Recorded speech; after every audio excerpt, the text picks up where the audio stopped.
Yeah. You can use different types of needles. A curved needle, how many have used a curved needle before? Looks like this, can you see? Yeah, it can be really helpful. Or the needles that the second years and third years all slag me off for, incredibly, really, really long needles. I love long needles when I'm padding. Some people like normal size ones, not me. Long needles are always good for me. I love really long darning needles. In fact, I don't know if I can sew with anything else now. Double your thread. It doesn't matter what type of thread you use, as long as you feel confident that it's strong enough. You don't want to take too much, because when you start to go through the wadding, it's going to get a bit tangled up. You can wax it as well if you want to. So when we sew on the wadding, you can just really quickly whip stitch it on. But, sorry, not my fault, my eyes are going a bit. So I'm just going to double my thread over and whip stitch it on. So some people, as I say, like to use a curved needle, especially when they're doing padding, because it's nice and easy and comes out much more. Or you can use like a really big long needle. So we're just going to stay stitch that onto the lycra.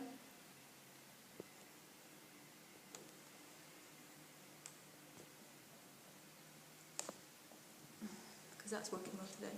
And you can whip that on really quickly. It doesn't need to be particularly glamorous. This is going well. I might need a step. I might start a little bit lower, actually, because I think my shoulder's not helping in this situation. I might edit that bit out. Don't get my head in. Sorry, serious business of sewing. That sounds a bit better. Okay, so we'll stay stitch that in, and then we can just whip stitch it on really nice and quickly. It doesn't need to be particularly neat.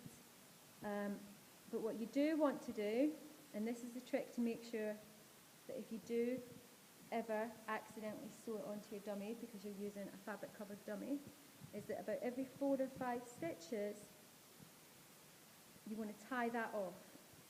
Now, when I say tie it off, I don't mean cut the thread. When you tie it off, you go through, come back out, and take the thread and go round your needle twice, and then pull through. And this is when you really don't want to be working with a really long thread. It's going to get really confused. You don't need to cut it, and then you can just go back in.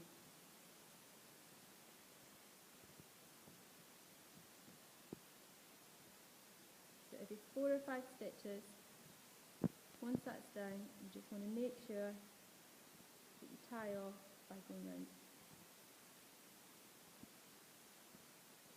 And that's going to give you a little knot. So even if you do pull a stitch, and when you're doing it, thanks, Sarah. Even if you do pull a stitch when you're doing it, it's not going to undo the whole thing. Okay. So for that, we just whip that straight on.